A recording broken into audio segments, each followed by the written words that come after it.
విశాఖలో ఏపీ మంత్రి గంటా శ్రీనివాసరావు ఇంటి ముందు ఉపాధ్యాయ సంఘాలు బైఠాయించాయి. టీచర్ల బదిలీలు దీర్ఘకాలిక సమస్యలు పరిష్కరించాలని డిమాండ్ చేస్తూ ఆందోళనకు దిగే మరింత సమాచారాన్ని మా కరెస్పాండెంట్ వెంకట్ అందిస్తారు. ఓటీవీ వెంకట్.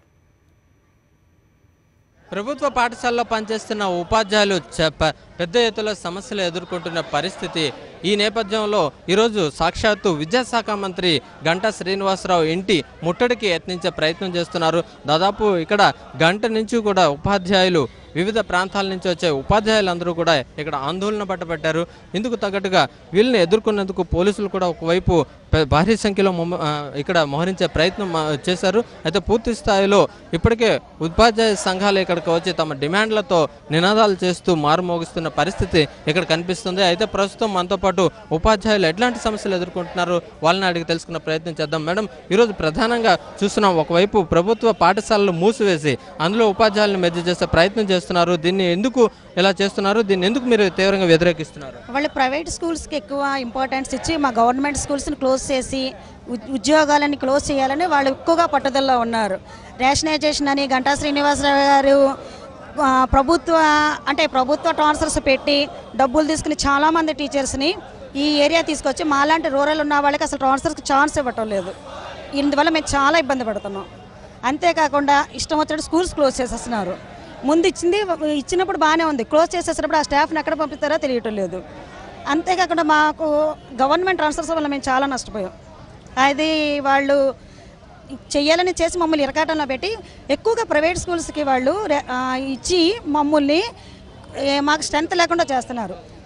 ప్రైవేట్ స్కూల్స్కి ఇచ్చినప్పుడు వాళ్ళు ఈ నామ్స్ ప్రకారం ఇవ్వట్లేదు. గవర్నమెంట్ స్కూల్స్లో క్వాలిఫైడ్ టీచర్స్ ఉంటారని తెలిసి కూడా ప్రైవేట్ స్కూల్స్కి వీధికి ఒక ప్రైవేట్ స్కూల్ పెడుతున్నారు.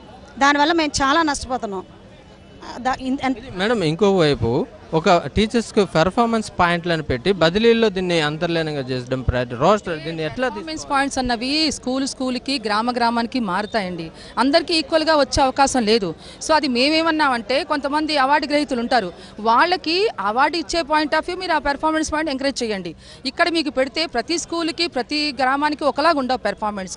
అది కూడా మేము మే 1న ఆయన ఇచ్చిన మీటింగ్లో హామీ ఫ్యాప్టో జాక్టో నాయకులందరికీ మంచి హామీలు ఇచ్చారు.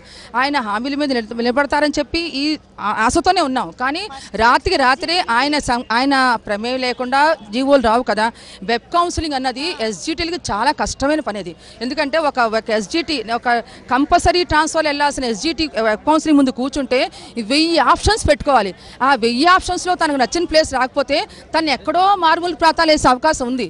సో వెబ్ కౌన్సిలింగ్ రద్దు చేయమని అడిగాం. ఆయన హామీ ఇచ్చారు. ఆయన హామీ అమలవుతాను ఆస్తూ ఉన్నాం. వెబ్ కౌన్సిలింగ్ రద్దు చేయండి, online కౌన్సిలింగే పెట్టమన్నాం.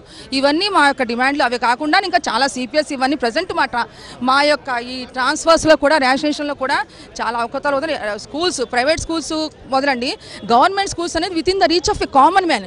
If you close the common man school where those common man people are going to go. So please common man స్కూల్ని కామన్ మ్యాన్ రీచ్లో పెట్టండి దయచేసి. ఇట్ ఈస్ మా అపీల్. Thank you. మనం ఇంకోవైపు చూస్తున్నాము, దాదాపుగా ఇప్పటికే పెర్ఫార్మెన్స్ పాయింట్స్ అని పెట్టారు. అంత తగ్గట్టుగా ప్రభుత్వం కూడా ఏర్పాటు చేయడం జరిగిందా? ఇక్కడ స్కూల్స్లో మౌలిక వసతులు కానీ ఎట్లాంటివన్నీ ఉంటున్నాయా? అంత సరి అయినంత వరకు లేవండి. ప్రభుత్వం తగినంత మౌలిక సదుపాయాలు లేవు. దానికి తగ్గట్టుగానే పెర్ఫార్మెన్స్ పాయింట్స్ అనేవి రద్దు చేసి బదిలీలని సక్రమంగా చేయవలసిందిగా కోరుతున్నాం. అన్ని బడుల్లో అన్ని రకాలకు ఒకే రకంగా ఉన్నట్లయితే అప్పుడు మనం పెర్ఫార్మెన్స్ పాయింట్లు పెట్టుంటే బాగుండేదండి. అది కాకపోయినా ఒక పాఠశాలకు రంగులు వేస్తారు, ఇంకో పాఠశాలకు వేరే ప్రాంతాన్ని బట్టి విద్యార్థులు కూడా ఉంటారు. అది తర్వాత 19 మన ఇంట్లో మనమే 2 పిల్లల్ని చూసుకోలేము. 19 మంది పిల్లలు 5 తరగతుల వరకు ఉంటారు. వాళ్ళని ఒకే టీచరు తరగతి వారీగా ఉండిపోవడం చాలా కష్టం అండి. మన ఇంట్లో 2 పిల్లలు మనం పట్టుకోలేం. అలాంటిది రకరకాల పిల్లలు ఉంటారు. 19 మంది పిల్లలకు ఒక టీచర్ అనేది చాలా అన్యాయం అండి. అంటే పారదర్శకంగా ఇప్పుడు బదిలీలు కూడా పారదర్శకంగా జరుగుతున్నాయి అంటున్నారా? ఎట్లా లేదనే ఆవేదన అండి. పారదర్శకంగా జరగటం లేదు. ఈ పర్ఫార్మెన్స్ పాయింట్స్ పెట్టడం అయితేనేంటి, తర్వాత బదిలీల్లో అక్రమంగా కొన్ని అవకతవకలు జరుగుతున్నాయని వాటిని అన్నింటినీ రద్దు చేసి సక్రమైన పద్ధతిలో బదిలీలు నిర్వహించాలని మేము కోరుతున్నాం. అది చూస్తున్నాం. ఇప్పుడు దాదాపుగా చాలా మంది పెద్ద సంఖ్యలో ఇక్కడికి రావడం జరిగింది. వీళ్ళందరూ కూడా ఇక్కడ పెద్ద సంఖ్యలో ఉపాధ్యాయులు వచ్చి ఇక్కడ ఆందోళన బాట పడుతున్నారు. ఇక్కడ చూస్తున్నాం మనం ప్రభుత్వ పాఠశాలను మూసివేత పూర్తిగా వ్యతిరేకిస్తున్నాం. అలాగే ఏవైతే ప్రైవేటు పాఠశాలకు విచ్చలవిడిగా మీరు ఏదైతే పర్మిషన్లు ఇస్తున్నారో వాటిని పూర్తి స్థాయిలో అడ్డుకోవాలనేది వీళ్ళందరూ కూడా చెప్తున్నారు. మరోవైపు ఇటువైపు మనకు ఇంకా మరికొంతమంది నాయకులు, టీచర్స్, ఉపాధ్యాయ సంఘ నాయకులు కూడా ఉన్నారు. వాళ్ళని అడిగి ప్రయత్నం చేద్దాం. సార్, ఈరోజు చూస్తున్నాం వెబ్ కౌన్సిలింగ్ కానీ ఎట్లానే ఒకవైపు పాయింట్స్, పెర్ఫార్మెన్స్ పాయింట్లు ఇట్లాంటివన్నీ పెడుతున్నారు. దీన్ని అన్నింటినీ కూడా మీరు ఎందుకు వ్యతిరేకిస్తున్నారు? నా పేరు వెంకటేశ్వరరావు, ఏపీటీఎఫ్ రాష్ట్ర ప్రధాన కార్యదర్శి. 2015లో ఈ ప్రభుత్వం వెబ్ కౌన్సిలింగ్ ద్వారా నిర్వహిస్తే మేము కూడా అంగీకరించాం.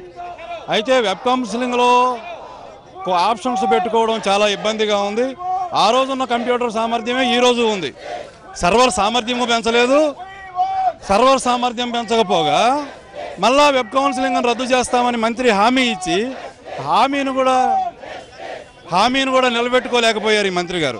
అలాగే పర్ఫార్మెన్స్ పాయింట్లు అని అంటే అక్రమాలకు దారితీయడం. ఈ అక్రమార్కులకు దారి తీయకుండా పర్ఫార్మెన్స్ పాయింట్లు రద్దు చేయమని చెప్తే వాటిని కూడా తీయకుండా మరో రూపంలో పర్ఫార్మెన్స్ పాయింట్లు తేవడం జరిగింది. ప్రభుత్వ బదిలీలు ఇస్తూ లక్షలు సంపాదించుకుంటున్నారు. కాబట్టి ఈ అక్రమార్కులు, నువ్వైతే విశాఖపట్నంలో నువ్వు ఇచ్చిన హామీలని అమలు చేయాల్సిన బాధ్యత ఒక మంత్రిగా నీకుంది. ఆ అమలు చేయలేకపోతే నువ్వు రాజీనామా చేయాలి. మంత్రిగా నువ్వు ఇచ్చిన హామీలు అమలు చేయలేకపోతే నువ్వే స్వచ్ఛందంగా రాజీనామా చేయాలి. మమ్మల్ని నేడుదాకా రప్పించకూడదు. అటువంటిది సిగ్గు లేకుండా తప్పించుకొని తిరగడాన్ని మేము వ్యతిరేకిస్తున్నాం. ఖచ్చితంగా ఆయన రాజీనామా అన్నా చేయాలి, లేకపోతే ఆయన ఇచ్చిన హామీలకు నిలబడి వెబ్ కౌన్సిలింగ్ రద్దు చేయాలి, పర్ఫార్మెన్స్ పాయింట్లు రద్దు చేసి ఈ కౌన్సిలింగ్ పారదర్శకంగా నిర్వహించాలి. అది చూస్తున్నాం. దాదాపుగా ఏదైతే మంత్రి ఉపాధ్యాయులు ఎదుర్కొంటున్న సమస్యలు పరిష్కరిస్తామని గతంలో హామీలు ఇచ్చారు, ఆ హామీలను పూర్తి స్థాయిలో నెరవేర్చిన పక్షంలో తన పదవికి రాజీనామా చేయాలనేది వీళ్ళందరూ డిమాండ్ చేస్తున్నారు. ఇప్పటికైనా ఈ వెబ్ కౌన్సిలింగ్ను పూర్తిగా రద్దు చేయాలి. 2, ప్రభుత్వ పాఠశాలలను ఏవైతే మూసివేసే కార్యక్రమం పెట్టారో దాన్ని విరమించుకోవాలి. మరోవైపు పూర్తి స్థాయిలో దీంట్లో మౌలిక సదుపాయాలు కల్పించినాక రోస్టర్ పాయింట్స్ అంటే పెర్ఫార్మెన్స్ పాయింట్స్ పైన ఏదైనా బదిలీ అనేది కొనసాగిస్తే బాగుంటుంది తప్ప ఎప్పటికైతే పూర్తిగా దీన్నన్నింటినీ కూడా వెనక్కి తీసుకోవాలనేది వీళ్ళందరూ డిమాండ్ చేస్తూ ఈరోజు గంటా శ్రీనివాసరావు విద్యాశాఖ మంత్రి ఒక నివాసాన్ని ముట్టడికి యత్నిస్తే ప్రయత్నం అయితే కొనసాగుతుంది. వీడియో జర్నలిస్ట్ సాయితో వెంకట్, సాక్షి టీవీ, విశాఖపట్నం.